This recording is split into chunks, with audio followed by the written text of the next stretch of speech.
Good morning all. Hello everyone. Hello learners. I am here. आज कुछ नया लाए आपके लिए. आप हमेशा कंप्लेन करते हैं I talk only in English.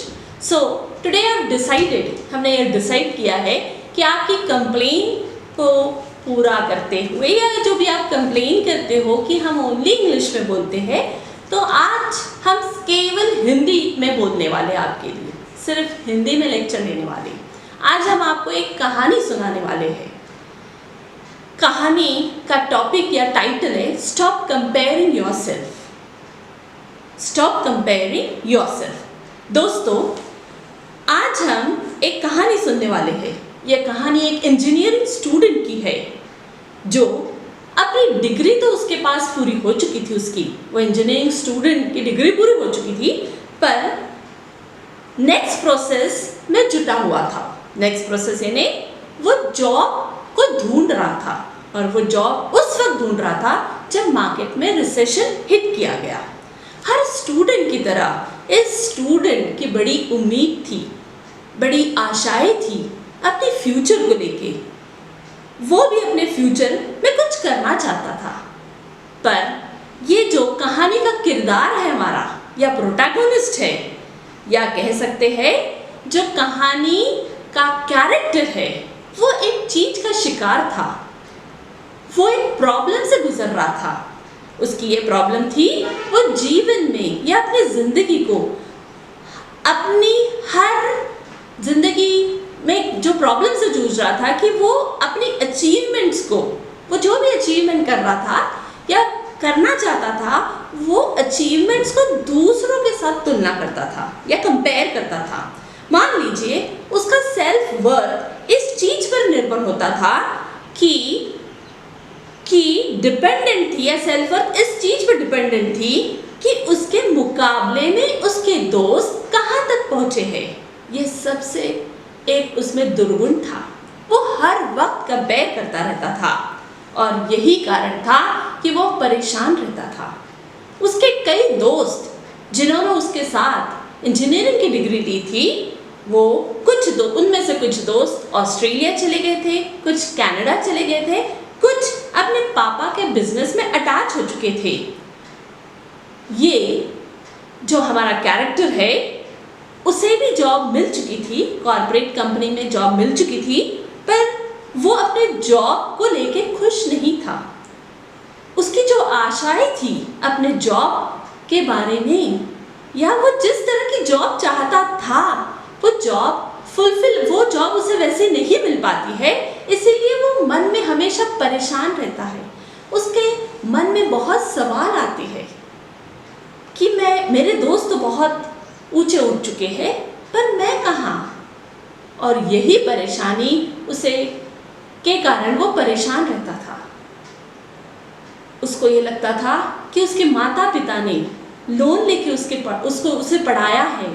उसकी फाइनेंशियल सिचुएशन भी बहुत अच्छी नहीं थी, और इस परेशानी में या इस सोच में हमेशा वो डूबा रहता था. उसने निर्णय लेता है वो कि अपने जॉब को क्विट कर देना चाहिए, और वो अपनी जॉब को क्विट करके एक जंगल में चले जाता है.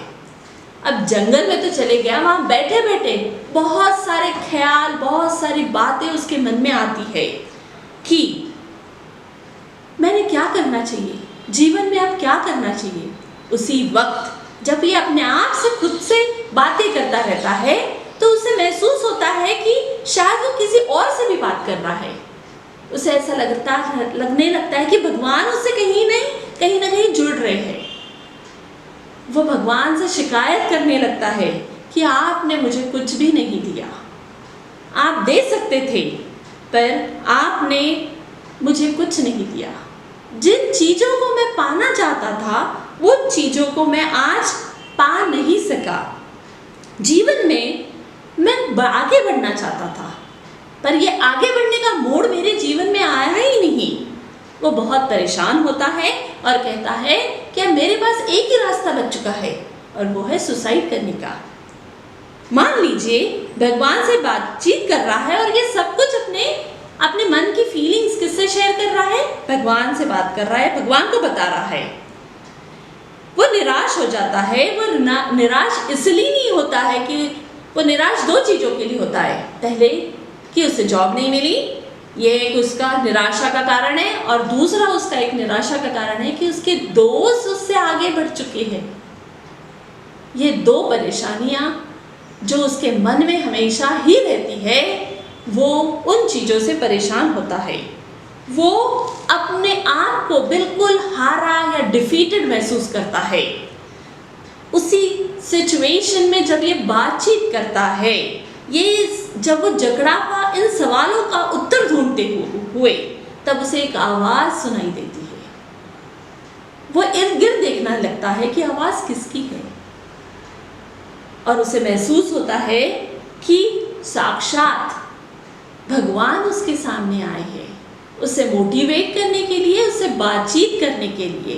वो एकदम अलर्ट हो जाता है उस आवाज़ के कारण। वो आवाज़ उसे कहती है, बेटा आप इतना निराश क्यों हो रहे हैं? जो भी निराशा है आपके मन में, उससे बाहर आइए।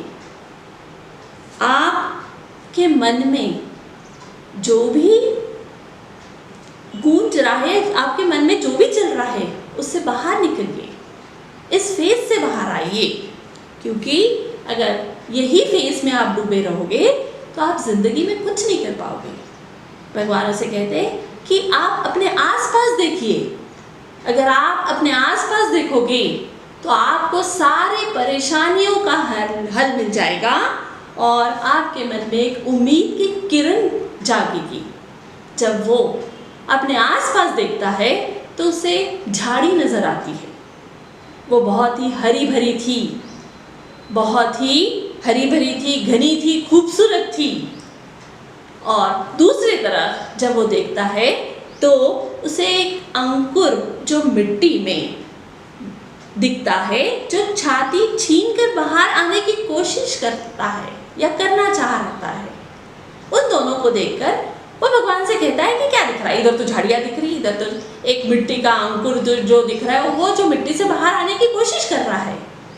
भगवान उसे कहते हैं, मैं यही आपको बताना चाहता हूँ। एक तरफ झाड़ियाँ है, दूसरी तरफ मिट्टी में अंकुर है, ये जो छाती छीनकर मिट्टी से बाहर आने की कोशिश कर रहा है। ये दोनों बीज मैंने एक ही समय लगाए थे। ये दोनों बीज को एक ही समय मैंने मिट्टी में क्या किया था? डाला था ग्रोथ के लिए। पर आज दोनों को एक ही समय लगाया था, दोनों को धूप दिया, जमीन दी, पानी दी। पर आज ये जो नज़र आ रहा है, आज ये झाड़ियाँ, जो झाड़ी या मिट्टी झाड़ियाँ बढ़ चुकी है, और वो अंकुर कोशिश कर रहा निकलने के लिए। बेटा झाड़ियाँ बड़ी हो रही है या बड़ी हो चुकी, जब बड़ी हो रही थी, अब बड़ी हो चुकी है, पर जब ये झाड़ियाँ बड़ी हो रही थी, उस समय ये बांस का बीज मिट्टी से नीचे से निकलने की कोशिश, वो मिट्टी में ही था, पर ऐसा नहीं था कि वो निराश हो चुका था। उसकी डेवलपमेंट अंदर हो रही थी, पर वो दिखाई नहीं दे रही थी। झाड़ियों की आज डेवलपमेंट दिखाई दे रही है, पर ये बांस के बीज की डेवलपमेंट जब वो मिट्टी में था, दिखाई नहीं दे रही थी। निराश, पर ये जो बांस का बीज है, निराश नहीं हुआ। उसने कभी आशाएं नहीं छोड़ी। दोनों के बढ़ने की गति की तुलना नहीं की जा सकती है। ये ध्यान हमने हमेशा रखना चाहिए। सृष्टि में हर चीज अपना समय लेती है। झाड़ियाँ जल्दी बढ़ चुकी है, पर बांस का बीज को बढ़ने में समय लग रहा है। तो यही मैं आपको बताना चाहता हूँ। भगवान उसे कहते हैं कि झाड़ियाँ बहुत बढ़ गई है, पर ट्रीज जो रहती है, वृक्ष जो रहते हैं, वो धीरे धीरे बढ़ते हैं, उनका एक समय रहता है। भगवान उसे ये कह के चले जाते हैं कि सृष्टि में हर चीज का एक समय होता है। यह सुनकर नौजवान के मन में एक नई उमंग की चिंगारी जागती है। यह सुनकर उसे ऐसा लगता है कि मैं भी कुछ कर सकता हूँ।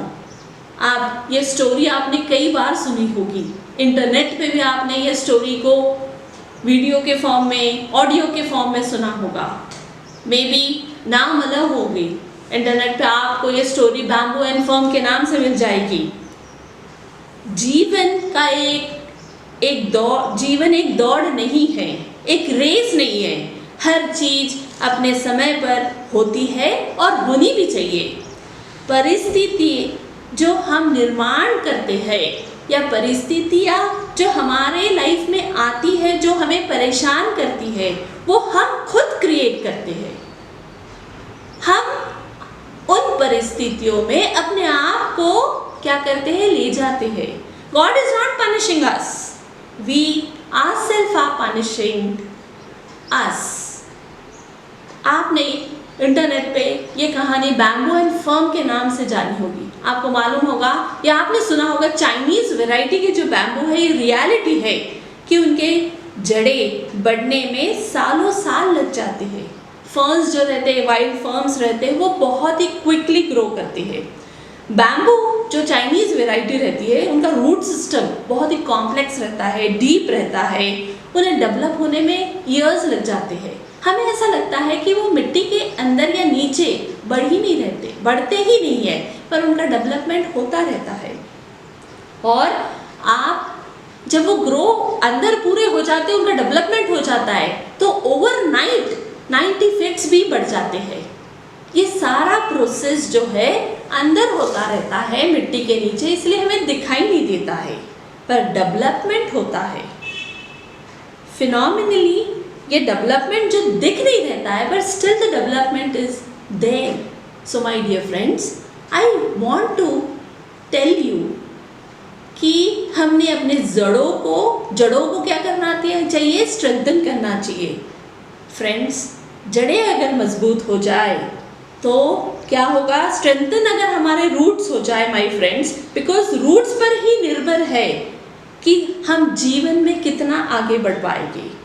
जिस व्यक्ति की ग्रोथ मिल जाती है या जिस व्यक्ति की ग्रोथ हो जाती है पर रूट्स डेवलप नहीं होते, उसकी ग्रोथ जो है वो ज़्यादा समय तक नहीं टिक पाती। रूट्स अगर डेवलप हो तो ऑटोमेटिकली क्या होता है, स्ट्रेंथन हो जाता है कोई भी चीज। प्लांट्स में ही देखिए, अगर आप देखते हैं प्लांट्स की रूट्स अगर डेवलप हो, जो फैलती है इधर उधर, तो that tree is a develop one and it grows after the roots are develop. So one should strengthen one's root, क्योंकि तभी वो उसका फाउंडेशन स्ट्रॉन्ग होगा। सेकेंड चीज हम जो आपको इस स्टोरी के माध्यम से बताना चाहेंगे कि there should be no comparison between anyone. Time scale, everything has a time scale. Time रहता है हर चीज का। आज हो सकता है कि हमारे जीवन में स्ट्रगलिंग फेज चल रहा है। हर इंडिविजुअल के लाइफ में स्ट्रगल फेज होता है। किसी के लाइफ में पहले रहता है, अर्ली पीरियड ऑफ लाइफ में रहता है, किसी के जीवन में बाद में आता है struggling phase. But every individual has to pass through this struggling phase. बिना स्ट्रगल के जीवन ही नहीं है। फेज ऑफ टाइमिंग जो रहता है वो डिफर करता है। और ये याद रखिए दोस्तों, हमेशा जिस दिन सब कुछ अपने हक में जा रहा है तो उस दिन कभी गुरूर मत करना, क्योंकि ज़रूरी नहीं है कि हर दिन एक जैसा हो। और जिस दिन या जिस समय सब कुछ चीज़ें हमारे अगेंस्ट में जा रही है, तो उस समय हमने हमेशा एक चीज़ रखना हमारे पास, और वो है पेशेंस। जब हक में हो सब चीज़ तो गुरूर नहीं करना, जब अगेंस्ट में जा रही हो तो पेशेंस रखना। यही मैसेज हम आज सुनने वालों को देना चाहते हैं। This is a story which is there in your syllabus. Hope so ये हिंदी में एक्सप्लेन की ताकि आपको अच्छे से समझे। Thank you everybody.